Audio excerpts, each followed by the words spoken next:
மெய்ஞான ஒளி சேனலுக்கு உங்களை அன்புடன் வரவேற்கிறேன். ஸ்ரீ சிவவாக்கிய சித்தரை வழிபடும் முறைகளை பார்க்கலாம். பிறக்கும் போதே சிவசிவ என்று சொல்லிக்கொண்டே பிறந்ததால் சிவவாக்கியர் என பெயர் பெற்றார். இவர் சந்திர கிரகத்தை பிரதிபலிப்பவர். ஜாதகத்தில் உள்ள சந்திர கிரக தோஷங்களை நீக்குபவர். மனோன்மணி சக்தி பெருக வேண்டுமென்றால் சந்திரனின் அருள் நமக்கு கிடைக்க வேண்டும். இவரை வழிபடுவதற்கு உகந்த நாள் திங்கட்கிழமை.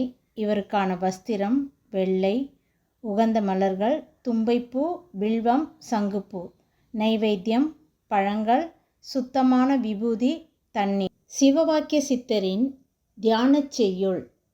சிவனில் சிந்தை வைத்து ஜீவனில் சித்து வைத்து அவனியை காக்க வந்த அழகர் பெருமானே, அபாயம் நீக்கி சிவாயம் காட்டும் தங்கள் தாமரை திருவடி காப்பு. சிவவாக்கிய சித்தரின் 16 போற்றிகளை பார்க்கலாம். பாவங்களை போக்குபவரை போற்றி, எங்கும் வியாபித்திருப்பவரை போற்றி, சிவபெருமானின் அவதாரமே போற்றி, ஜீவராசிகளை காப்பவரை போற்றி, ருத்ரனின் அவதாரமே போற்றி, தீமைகளை அழிப்பவரை போற்றி, சர்வ வல்லமை படைத்தவரை போற்றி, ஐஸ்வர்யங்களை அளிப்பவரை போற்றி, தேவர்களுக்கெல்லாம் தேவரே போற்றி, சிவனின் அருள் பெற்றவரை போற்றி, சிவசக்தி உருவமாக தோன்றுபவரை போற்றி, கலைகளுக்கு அதிபதியே போற்றி, காருண்ய மூர்த்தியே போற்றி, மன நிம்மதி அளிப்பவரை போற்றி, மங்களங்கள் தருபவரை போற்றி, மகிமைகள் உடைய சிவவாக்கிய சித்தர் பெருமானே போற்றி போற்றி. இவ்வாறு 16 போற்றிகளையும் கூறி அர்ச்சித்த பிறகு மூல மந்திரமான ஓம் ஸ்ரீ சிவவாக்கிய சித்தர் பெருமானே போற்றி என்று 108 முறை ஜெபிக்க வேண்டும்.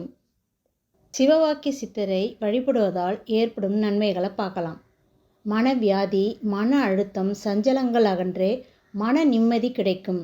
எதிலும் முடிவெடுக்க முடியாமல் சரியான நேரத்தில் தவறான முடிவுகள் எடுப்பதை தவிர்த்து தெளிவாக முடிவெடுக்க முடியும். சஞ்சல புத்தி நீங்கும். படிப்பிலும் தொழிலிலும் கவனம் செலுத்த முடியாமல் இருக்கும் நிலை நீங்கி மகிழ்ச்சி பெருகும். தாயார் சம்பந்தப்பட்ட பிரச்சனைகள், தாய் மகன் மகள் பிரச்சனைகள் அகன்று குடும்பத்தில் மகிழ்ச்சி உண்டாகும். நன்றி.